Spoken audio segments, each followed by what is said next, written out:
Hello friends, good morning everybody. मैं हूं उज्जवल और आप देख रहे हैं हॉट स्टार मैथ्स के 5G नेटवर्क। मैं पिछले वीडियो में आपको एक्सरसाइज 4.5 बता दिया था और इस वीडियो में हम आपको बताने वाले हैं एक्सरसाइज 4.6।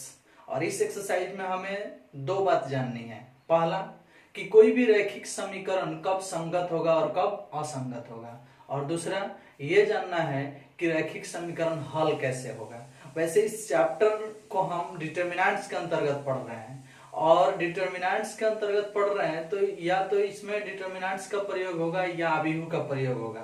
और अभिहु में किस अभिहु का प्रयोग होगा? तो वर्ग अभिहु का प्रयोग होगा, क्योंकि वर्ग अभिहु से ही डिटर्मिनेंट बनता है। तो अभिहु और डिटर्मिनेंट्स मतलब मैट्रिक्स और डिटर्मिनेंट्स दोनों के ही प्रयोग से हम इसको हल करने वाले हैं। तो इस चैप्टर का नाम हम ये भी दे सकते हैं कि अभिहु और डिटर्मिनेंट्स का अनुप्रयोग, अभिहु और सारणिक का अनुप्रयोग मतलब मैट्रिक्स और डिटर्मिनेंट्स का एप्लीकेशन इस चैप्टर का नाम है। तो हम इसमें शुरू करते हैं इस प्रकार से कि कोई भी रैखिक समीकरण हल कैसे होगा। तो हल करने का तरीका सीखेंगे और कोई भी रैखिक समीकरण संगत कब होगा और असंगत कब होगा ये सीखेंगे। तो देखिए, हम डायरेक्ट वर्किंग रूल लिख रहे हैं। वर्किंग रूल को आप फॉलो कीजिएगा, आपका काम हो जाएगा। अभी हम जो वर्किंग रूल देने जा रहे हैं उससे आपको ये पता चलेगा कि कोई भी रैखिक समीकरण संगत कब होगा और असंगत कब होगा। उसके बाद हम बताएंगे कि कोई भी रैखिक समीकरण हल कैसे होगा। तो अभी जो हम वर्किंग रूल बताने जा रहे हैं वो सिर्फ संगत और असंगत बताने के लिए जा रहे हैं। तो हेडिंग दे दीजिएगा, संगत और असंगत रैखिक समीकरण की जानकारी। संगत और असंगत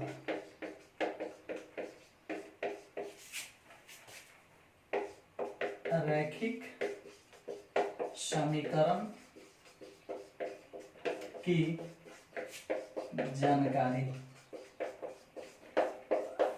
मतलब कब कोई भी रैखिक समीकरण संगत होगा और कब असंगत होगा, इसकी जानकारी लेनी है। तो देखो, सबसे पहला बात कि आप 10th क्लास में पढ़ के आए हो कि अगर 2x प्लस 3y बराबर 5 और 3x प्लस 2y बराबर 8 तो 2/3 मतलब a1/a2 और b1/b2 अगर बराबर नहीं होता है तो हम कह देते हैं कि यह अद्वितीय हल है। और जब हल होता है तो संगत बोलते हैं और हल नहीं होता है तो असंगत बोलते हैं। तो ये चीज आप 10th क्लास में पढ़ के आए हो कि यहाँ 2/3 बराबर नहीं है 3/2 के, मतलब a1/a2 does not equal to b1/b2। अगर ऐसा हो रहा है तो हम बता देंगे कि ये अद्वितीय हल होगा इसका और ये संगत होगा। तो ये चीज आप 10th क्लास में पढ़े हो, लेकिन अभी जो चीज आप पढ़ने जा रहे हो, किसी भी रैखिक समीकरण के संगत और असंगत की जानकारी लेने जा रहे हो, तो वह अभिहु के चैप्टर में ले रहे हो, सारणिक के चैप्टर में ले रहे हो। मतलब यहाँ जो कुछ भी बताना है या तो अभिहु के प्रयोग से या सारणिक के प्रयोग से बताना है। समझ में आया? तो इस चीज को भूलो। अब हम एक नया टेक्निक दे रहे हैं जिससे आप बता सकते हो कि कौन सा रैखिक समीकरण संगत है और कौन सा रैखिक समीकरण असंगत है। तो स्टेप 1, संगत और असंगत रैखिक समीकरण की जानकारी, ये हेडिंग था। अब स्टेप 1, सबसे पहले स्टेप 1 में सबसे पहले समीकरण को a1x plus b1y plus c1 बराबर 0 तथा चाहे बराबर में उधर ही रख लो a2x प्लस b2y बराबर c2 के रूप में लिखें। सबसे पहले समीकरण को इस रूप में लिखें। अगर x और y दो ही चर हैं तब, कभी कभी 3 गो चर वाला भी मिल सकता है, x y z, तो x y z वाला होगा तो 3 गो समीकरण भी होगा, तो तीनों को भी लिख सकते हैं। a1x b1y c1z बराबर d1, a2x plus b2y plus c2z बराबर d2, a3x plus b3y plus c3z बराबर d3। तो जब 3 गो चर वाला होगा मतलब x y z वाला भी होगा तो इक्वेशन भी 3 गो होगा, और तीनों इक्वेशन को इक्वेशन के रूप में सजाएंगे। समझ में आया? मतलब चर राशि को एक साइड और अचर राशि को एक साइड लिख के उसको क्लियर सजाएंगे। समझ में आया? तब पहला स्टेप से आप सजा लिए। दूसरा स्टेप, स्टेप 2, आपको क्या करना है कि a बराबर x के गुणांक, y के गुणांक और z के गुणांक लिखना है। तो इसमें x और y ही है, z नहीं है, तो दो ही चीज लिखना है। मतलब x का गुणांक a1, x का गुणांक a2, y का गुणांक b1 और y का गुणांक b2 लिख दिए। तो a equal to a1 a2 b1 b2 clear हुआ। अब चलो, अगर z वाला भी होता तो एक और मिलता, माने 3/3 कोटि का हो जाता, लेकिन दो ही चर वाला है तो 2/2 कोटि का मिला। एक साइड में x का गुणांक लिखा गया है, एक साइड में y का गुणांक लिखा गया है। अगर 3 गो इक्वेशन होता, 3 गो चर वाला होता तो 3/3 कोटि का निकलता, x का गुणांक, y का गुणांक, z का गुणांक, एगो नीचे बढ़ जाता, एगो इधर बढ़ जाता। समझ में आ रहा है ना? तो a बराबर इतना मान है, मान लिए। स्टेप 3, डिटर्मिनेंट ऑफ a निकालें। डिटर्मिनेंट ऑफ a निकालें मतलब इसका डिटर्मिनेंट मान निकालें, सारणिक मान। एक्सपेंडिंग करें, 3/3 कोटि का होगा तो एक्सपेंडिंग करें, 2/2 कोटि का है तो तिरछा तिरछी गुना करके घटाएं, मतलब वो भी एक्सपेंडिंग ही है। किसी भी तरह से डिटर्मिनेंट ऑफ a निकालें। स्टेप 4, यदि डिटर्मिनेंट ऑफ a का मान 0 नहीं आया, डिटर्मिनेंट ऑफ a का मान 0 नहीं आया, तो इसका अर्थ है कि अद्वितीय हल होगा। तो समीकरण निकाय संगत होगा तथा अद्वितीय हल होगा, अद्वितीय हल होगा। समझ में आया? समीकरण निकाय संगत होगा तथा अद्वितीय हल होगा कब? जब डिटर्मिनेंट ऑफ a का मान 0 के बराबर नहीं आएगा तब। स्टेप 5, यदि determinant of a equal to 0 आया तो वैसे एनसीईआरटी के बुक को सॉल्व करना होगा तो आप इससे बोल सकते हो कि असंगत होगा। मतलब डिटर्मिनेंट ऑफ ए 0 के बराबर नहीं आया तो संगत है, डिटर्मिनेंट ऑफ ए 0 के बराबर आया तो असंगत बोल दोगे तो आपका काम हो जाएगा। लेकिन सिर्फ और सिर्फ एनसीईआरटी का, ये कोई वास्तविक रूल नहीं है। वास्तविक रूल तो कुछ और है, लेकिन यहाँ एनसीईआरटी को अगर बनाना होगा तो सिर्फ दो ही चीज चेक कर लोगे तो आपका सवाल बन जाएगा। लेकिन उस खाली बना देने से मतलब नहीं ना है, सभी रूल को जानना भी जरूरी है। जब डिटर्मिनेंट ऑफ ए का मान 0 के बराबर नहीं होता है तो हम कह देते हैं कि संगत होगा। डिटर्मिनेंट ऑफ ए का मान 0 के बराबर होता है तो कह देते हैं कि असंगत होगा। तो ऊपर वाला बात तो सही है, लेकिन नीचे वाला बात सही नहीं है, पूर्णतः सही नहीं है। समझ में आया? वैसे एनसीईआरटी का बुक हल हो जाएगा इस बात से। इसको अगर देख रहे हो तो एनसीईआरटी के बुक में संगत असंगत की जानकारी दे दोगे, आंसर भी आ जाएगा, सही भी हो जाएगा। लेकिन किसी अन्य प्रकाशन के बुक को सॉल्व करने जाओगे तो फंस जाओगे। इसलिए वास्तविक रूल जानो। डिटर्मिनेंट ऑफ ए बराबर 0 होने पर हम असंगत नहीं बोल सकते हैं। आपको इसके बाद निकालना होगा एडज्वाइंट ऑफ ए। समझ रहे हो? आया तो एडजॉइंट ऑफ ए ज्ञात करें। क्लियर? ध्यान देना थोड़ा सा। जब भी ऐसी हालात मिले कि डिटर्मिनेंट ऑफ ए 0 के बराबर नहीं आया तो आसान है, संगत और अद्वितीय हो। लेकिन जब ऐसी हालत मिल जाए कि डिटर्मिनेंट ऑफ ए का मान 0 के बराबर आ गया तो उसके बाद आपको हाई काम भी करना होगा, एडजॉइंट ऑफ ए भी निकलना होगा। समझ में आया? उसके बाद क्या करेंगे वो अगले स्टेप में हम आपको बताने वाले हैं। ध्यान देना थोड़ा सा। जो स्टेप 2 बोले हैं आपको कि a बराबर इतना मान लेना, तो यही एक बात और चीज जान लो, b बराबर भी कुछ माना जाता है और b बराबर माना जाता है अचर राशि को c1 c2, इसको माना जाता है b। एगो x बराबर भी माना जाता है, x बड़ा x, उसमें चर राशि को लिखा जाता है x y। अगर x y z भी होता तो x y z इसी तरह से माना जाता। अगर c1 c2 c3 भी होता तो c1 c2 c3 भी माना जाता। 3 गो चर होता तो भाई 3/3 कोटि का निकलता। यो 3 गो होता, यो 3 गो होता। समझ में आया? लेकिन बहुत अच्छी बात है कि हम 2/2 कोटि वाला समझा रहे हैं। समझ में आया?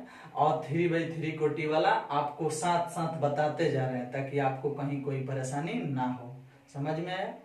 चलिए, तो इस अनुसार हम जान गए कि अगर कोई भी समीकरण दिया रहता है तो उससे 3 चीज माना जाता है, एगो ए, एगो बी, एगो एक्स। तो ए में लिखा जाता है एक्स का गुणांक, वाई का गुणांक, जेड का गुणांक। अगर जेड होगा तो, लेकिन जेड नहीं है तो दुइये को है तो दुइये को लिखे। बी में लिखा जाता है बराबर के बाद अचर राशि, जिसमें एक्स वाई जेड नहीं रहता है वो वाला मान बी में लिखा जाता है इस तरह से। और एक्स में लिखा जाता है चर राशि, जय गो चर राशि होगा, एक्स वाई जेड जय गो होगा, उसको एक्स में लिखा जाता है। तो हम स्टेप 2 में सिर्फ ये बताए थे, लेकिन अब 2 गो ही बात भी बता दिए कि इसको भी मानते हैं। समझ में आया? ए बराबर इतना, बी बराबर इतना, सी बराबर इतना मानते हैं। क्लियर? अब चलो, ये बात हम इसलिए बताए क्योंकि उसका काम अब यहां पढ़ने वाला है स्टेप 6 में। स्टेप 6 क्या कहता है भाई? कहता है कि जब डिटर्मिनेंट ऑफ ए 0 के बराबर नहीं आया है तो आप एडजॉइंट ऑफ ए ज्ञात करें। लेकिन एडजॉइंट ऑफ ए ज्ञात करके क्या करें? तो स्टेप 6 कह रहा है कि एडजॉइंट ऑफ ए में बी से गुना कराएं। एडजॉइंट ऑफ ए जो आएगा अभी उसमें आप बी से गुना कराएं, माने इससे गुना कराएं। अगर गुना कराने से गोल 0 यानी शून्य या बिहू नहीं आ रहा है तो इसका अर्थ है कि कोई हल नहीं होगा और असंगत होगा। तो कोई हल नहीं होगा, अर्थात समीकरण निकाय असंगत होगा, असंगत होगा। क्लियर? यही अगर 0 के बराबर आ जाए तो इसको ऊपर लिख देते हैं, सबसे ऊपर।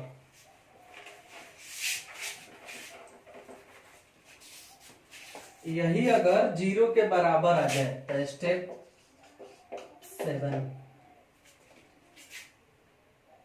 Adjoint of A into B बराबर 0 आ जाए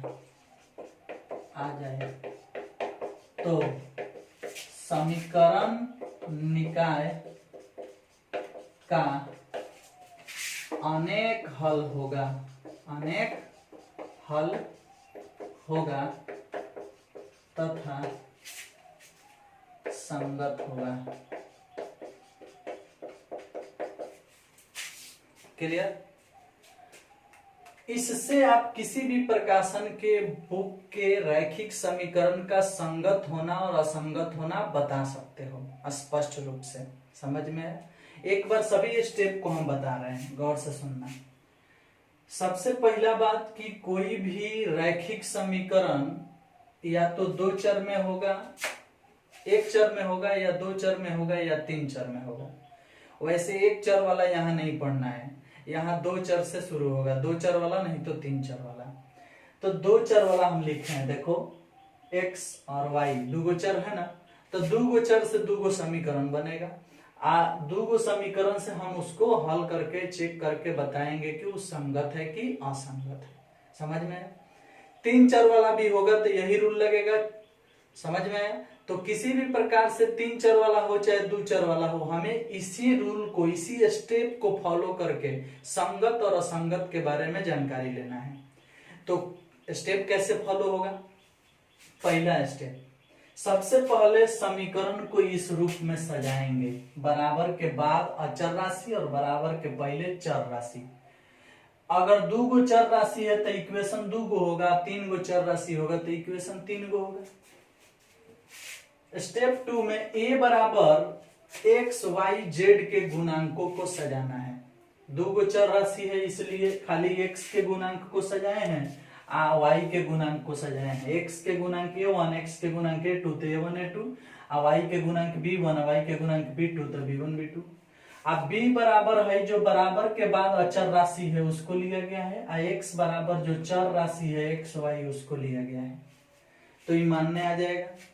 मानने के बाद आपको इसका डिटर्मिनेंट मान निकालना है, मतलब तिरछा तिरछी गुना करके घटाना है। अगर 3/3 कोटि का होगा तो आपको एक्सपेंडिंग करना है, किसी भी प्रकार से डिटर्मिनेंट मान निकालना है। यदि डिटर्मिनेंट ऑफ a का मान 0 के बराबर नहीं आता है तो खुशी से उछल पड़िए और बोलिए कि यह अद्वितीय हल है और यह संगत है। समझ में आया? लेकिन डिटर्मिनेंट ऑफ a का मान 0 आ गया तो आपको एडजॉइंट ऑफ a भी निकालना पड़ेगा, और एडजॉइंट ऑफ a जब निकल जाएगा तो एडजॉइंट ऑफ a और b का गुना करेंगे। एडजॉइंट ऑफ a जो आएगा वो और b जो आप मान के रखे हैं वो दोनों को गुना करेंगे। अब गुना अगर 0 के बराबर नहीं आता है तो हम क्या करेंगे? कहेंगे कि कोई हल नहीं होगा और असंगत होगा। लेकिन अगर एडजॉइंट ऑफ a में b से गुना कराने पर 0 के बराबर आ जाता है, गोल 0 के बराबर शून्य भी हुआ जाता है, तो हम बोल देंगे कि समीकरण निकाय जो है वह उसका अनेक हल होगा और वो संगत होगा। समझ में आया? तो ये हेडिंग था संगत असंगत की जानकारी। आप इसको बहुत आराम से देख सकते हो और आप इसे स्क्रीनशॉट लेकर के उतार भी सकते हो। इसके बाद वाला जो टॉपिक होगा वह हल करने के लिए स्टेप बनेगा। अभी हम सिर्फ संगत असंगत जांचने के लिए स्टेप बनाए हैं और इस पर एगो क्वेश्चन सॉल्व करके भी दिखा रहे हैं आपको।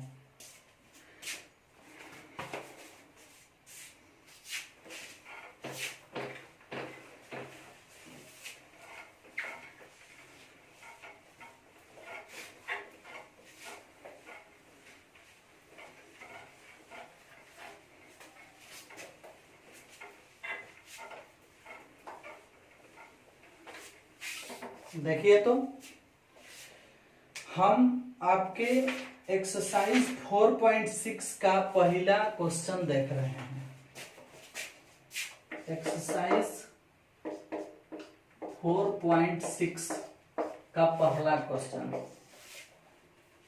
लिखा है x प्लस 2y बराबर 2, 2x प्लस 3y बराबर 3। ये दो गो इक्वेशन है, दो गो चर राशि है। इसमें कह रहा है कि 1 से लेकर 6 तक के सभी प्रश्नों का संगत और असंगत का वर्गीकरण करें। कौन संगत है कौन असंगत है बताएं। तो जब संगत असंगत खाली बताना है तो समीकरण तो ऑलरेडी सजा हुआ है, यानी स्टेप 1 फॉलो हो चुका है। स्टेप 2 कहता है कि a बराबर b बराबर और x बराबर माना जाए, तो मान लिया जाए। माना a बराबर माना जाता है x का गुणांक x का गुणांक तो 1 2, और y का गुणांक y का गुणांक तो 2 3 हो गया। b बराबर माना जाता है इसको, बराबर के बाद जो अचर राशि रहता है उसको मान लिए, और x बराबर माना जाता है चर राशि को x y को मान लिए। चलिए तो a b c x मान लिए, अब स्टेप 3 कहता है कि डिटर्मिनेंट ऑफ ए निकाले। डिटर्मिनेंट ऑफ ए, तो डिटर्मिनेंट ऑफ ए मतलब 1 2 2 3 का डिटर्मिनेंट, तो 3 एकम 3 2 दूनी 4, तो 3 घटाव 4 मतलब -1। चूंकि पता चल गया कि डिटर्मिनेंट ऑफ ए का मान 0 के बराबर नहीं है। देखो डिटर्मिनेंट ऑफ ए का मान कितना आया है -1, तो 0 के बराबर नहीं है। तो जब डिटर्मिनेंट ऑफ ए का मान 0 के बराबर नहीं है तो हम स्टेप 5 में बताए होंगे, या इसी में जो अभी स्टेप लिखे थे उसमें बताए हैं कि जब डिटर्मिनेंट ऑफ ए 0 के बराबर नहीं होता है तो हम कह देते हैं कि हल अद्वितीय होगा और संगत होगा। अतः समीकरण निकाय संगत है।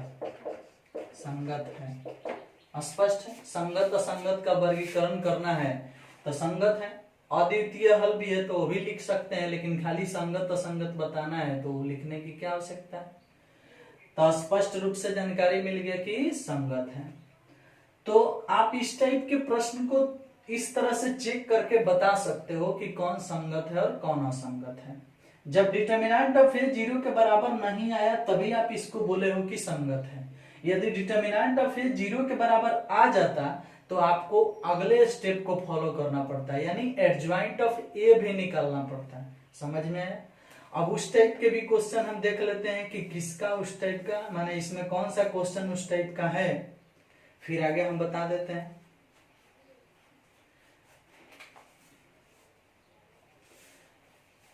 क्वेश्चन नंबर 3 ही है, देख लो। क्वेश्चन नंबर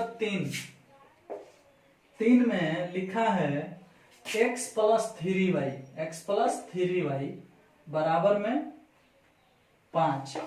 यहाँ लिखा है 2x प्लस 6y बराबर में 8। अब जब इससे मानोगे तो 1 2 और 3 6 3 6 और 5 8 तो हो जाएगा 5 8 और x y तो x y। इसका डिटर्मिनेंट निकालोगे तो 1 2 और 3 6, तो 6 एकम 6 और 2 3 6 6 घटाव 6 घटाव 6 यानी 0। तो जब जानकारी मिल गया कि डिटर्मिनेंट ऑफ ए का मान 0 आ गया है तो हम इसे अगले स्टेप पर लेके चलेंगे। वैसे हम आपको शुरू में ही एक बात बताए थे। क्या बताए थे? जब हम बता रहे थे अभी स्टेप तो उस समय बोले थे कि एनसीईआरटी के बुक में अगर डिटर्मिनेंट ऑफ ए बराबर 0 आ जाता है तो हम असंगत बोल सकते हैं, लेकिन वह नियम गलत है। अभी हम चाहूं तो इसको असंगत बोल सकते हैं और असंगत आंसर दिया भी है, लेकिन इस प्रकार नहीं बोल सकते हैं, वो नियम नहीं है। एनसीईआरटी भले बन जाएगा लेकिन और प्रकाशन के क्वेश्चन को आप नहीं बना पाओगे, उस तरह से फंस जाओगे। तो वास्तविक रूल क्या है? तो जब ऐसा आ जाता है तो अब हमें निकालना पड़ता है एडज्वाइंट ऑफ ए। अब हमें निकालना पड़ता है एडज्वाइंट ऑफ ए। तो एडज्वाइंट ऑफ ए तो ए है ये ना, तो इसको यहाँ भेज दो, इसको यहाँ भेज दो और चिन्ह बदल दो तो एडज्वाइंट निकल जाता है। तो यहाँ 6 हो गया, यहाँ 1 हो गया, यहाँ -3 हो गया, यहाँ -2 हो गया, तो एडज्वाइंट ऑफ ए हो गया।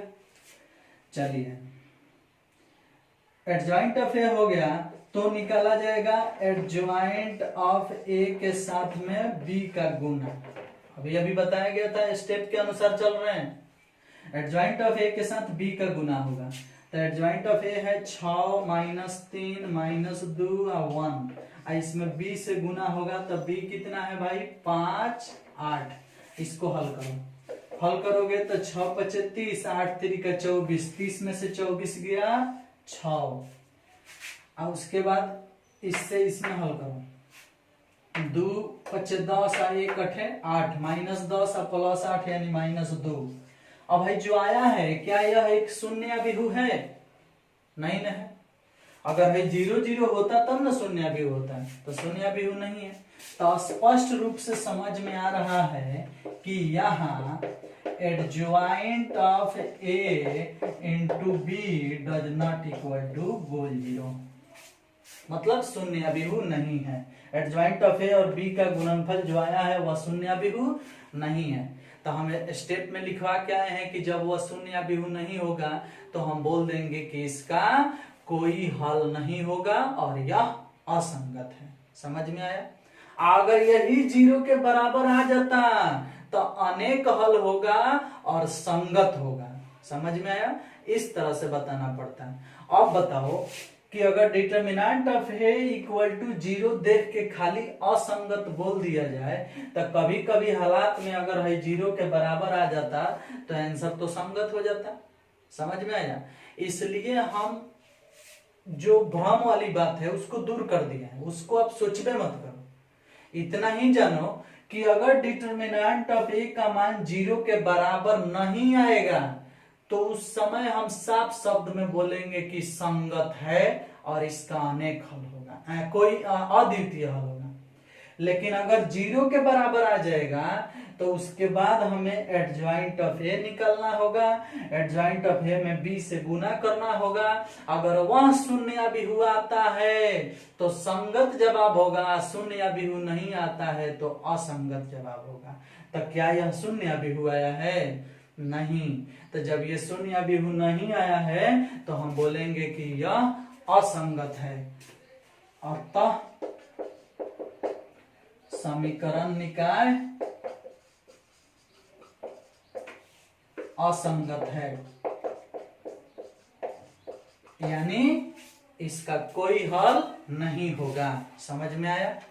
तो इस प्रकार से आप दो प्रश्नों को समझ गए और जान भी गए कि कैसे संगत और असंगत की हम जानकारी लेते हैं। वैसे आप कहेंगे कि एगो 3/3 कोटि वाला भी सॉल्व कर दें, तो आइए हम इसमें क्वेश्चन नंबर 4 सॉल्व करते हैं जो 3/3 कोटि का है। बाकी आप खुद सॉल्व कर लीजिएगा।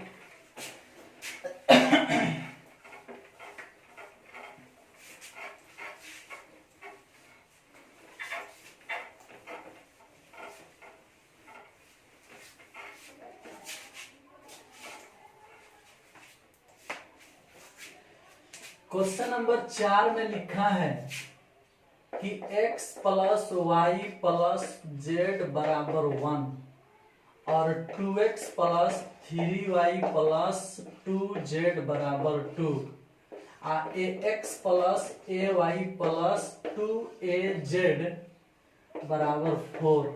देख रहे हैं? और कह रहे हैं कि आप बताइए कि यह समीकरण निकाय संगत है कि असंगत है। तो काम वही होगा जिस तरह से उस समय से हम हल कर रहे हैं उसी तरह से हल करेंगे। मान लेंगे, इतना दिया है ना तो हम अपने से मान लेते हैं। माना a बराबर मतलब 1 2a 1 2a 1 3a 1 3a 1 2 2 1 2 2a 2a Z का गुणांक लिखे हैं। और b बराबर क्या मान सकते हो 1 2 4 1 2 4 और x बराबर x y z।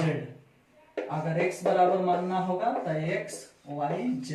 वैसे इसका काम नहीं पड़ रहा है, हल करते वक्त इसका काम पड़ेगा, लेकिन माना जाएगा इस तरह से x y z। तो जब इसका काम नहीं पड़ रहा है तो इसको हटा भी देते हैं, नहीं भी मानेंगे तो चलेगा। चलिए, तो ए और बी मान लिए।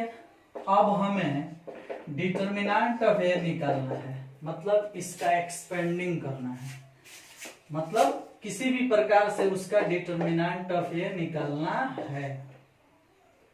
तनिक सा ध्यान देना आप लोग, जब इसका डिटर्मिनेंट ऑफ ए निकालना है तो हम एक काम करते हैं, इसमें से हम a कॉमन कर लेते हैं बाहर, या फिर इसमें से इसको घटाते हैं। C1 में चेंजिंग C1 माइनस C2 और C2 में चेंजिंग C2 माइनस C3। तो क्या होगा, एक में से एक गया 0, 2 में से 3 गया -1, a में से एक गया 0, एक में से एक गया 0, 3 में से 2 गया 1, a में से 2a गया तो माइनस है, 1 2 2a उतर गया। अब अगर हम बोलेंगे कि एक्सपेंडिंग कर दिया जाए, ऑन एक्सपेंडिंग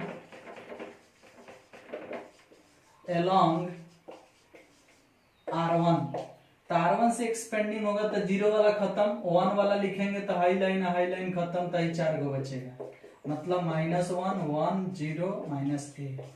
तिरछा तिरछी गुना होगा तो आएगा खाली ए, माइनस ए से एक में गुना होगा माइनस एक में तो ए आएगा, हाई वाला तो जीरो हो जाएगा।